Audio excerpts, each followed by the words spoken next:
Hey, what's going on, my fellow idiots? Welcome back for another episode of Idiot Proof Cooking. So today I'm going to be baking some magic bars. Now, what is a magic bar and what makes them so magic? You better just check out the video and find out. But let me tell you, they are delicious and super simple to make.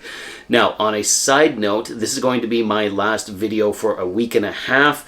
No Saturday video and no videos next week. On Friday, I'm flying down to New Orleans for a week, and I just won't have time to either film or edit any videos until I'm back next Friday. So yeah, no videos for a week and a half. I'm kind of bummed that I won't be able to release any videos, but hey, I'm going to have a lot of fun in New Orleans for a week. Now, speaking of New Orleans, if you're from there or you've been there, please hit me with some restaurant suggestions in the comments because I would love to know where to check out. I've never been there before, so any advice on great places to eat are much appreciated. But anyways, back to the magic bars. Let's get into making these because they are so good, like I said, and I'm sure you're going to love them.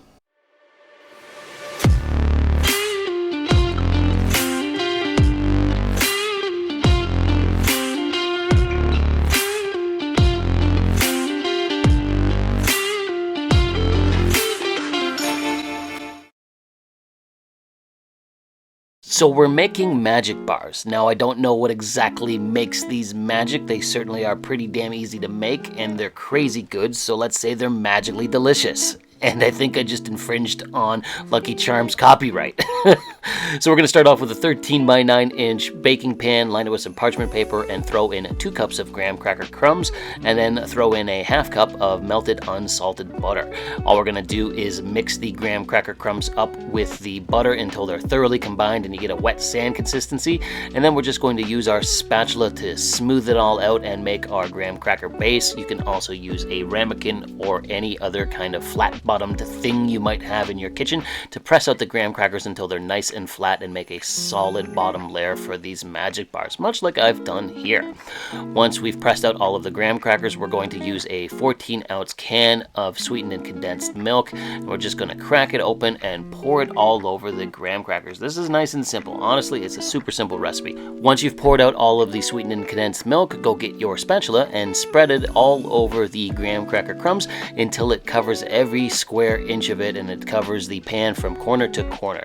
Now, you can use a spatula like I'm doing here, or alternatively, you can just kind of pick up your pan and then just tilt it to let the sweetened and condensed milk kind of just slowly shift to all sides of the pan. Either way works. Once you've spread out all of the sweetened and condensed milk, we're going to start adding the toppings. Now, I'm using a cup of butterscotch chips here, and I'm going to throw down a good handful of them at first. Then I'm going to set those aside for a moment and get out a cup of shredded sweetened coconut, and we're just going to spread out the entire cup's worth of coconut all over the magic bars. You want to make sure that the 13 by 9 inch pan is completely covered in coconut. Once that's done, go get out a cup of semi-sweet chocolate chips and pour all of those, spread them all over the magic bars as well. And then we're going to go back to the butterscotch chips and throw in the rest of that cup. So just sprinkle them all over, and you'll want to have a nice mixture of butterscotch and chocolate chips throughout the magic bars. Now, once you've spread out the last of the butterscotch chips, get yourself out a cup of crushed pecans or walnuts or peanuts. You can use whatever nut you want in this. Hell, you don't even have to put nuts on if you don't want. But I'm using a cup of crushed pecans, and I'm going to spread them all over the magic bars as well.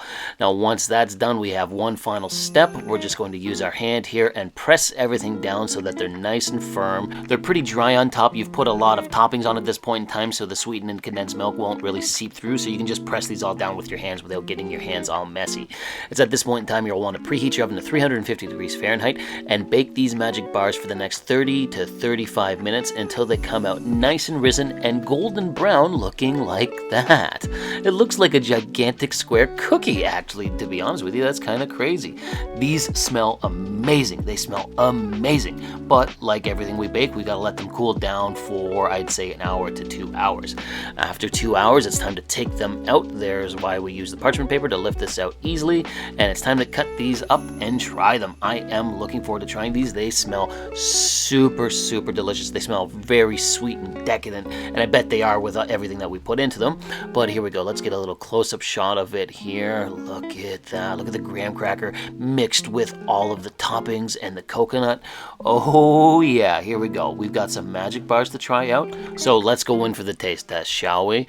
With the first bite, oh yeah, those were fantastic. Super sweet, like super rich. After all, there's chocolate chips, butterscotch chips, there's graham crackers, there's sweetened and condensed milk. These were super good. Oh man, and they came together in no time. Like the longest thing that we had to do was bake them for 35 minutes. Everything you throw into the pan takes like 3 minutes to put together, no time at all. The longest thing was to bake them, and this was awesome. I highly recommend you try making these. I guarantee you'll love them. If you have a sweet tooth like me, you're gonna love these. Oh, I'm making these again very soon because they were awesome. But anyways, let's call it there. I hope you enjoyed this episode, and if you did, why don't you drop me a comment, like the video, or even subscribe to the channel.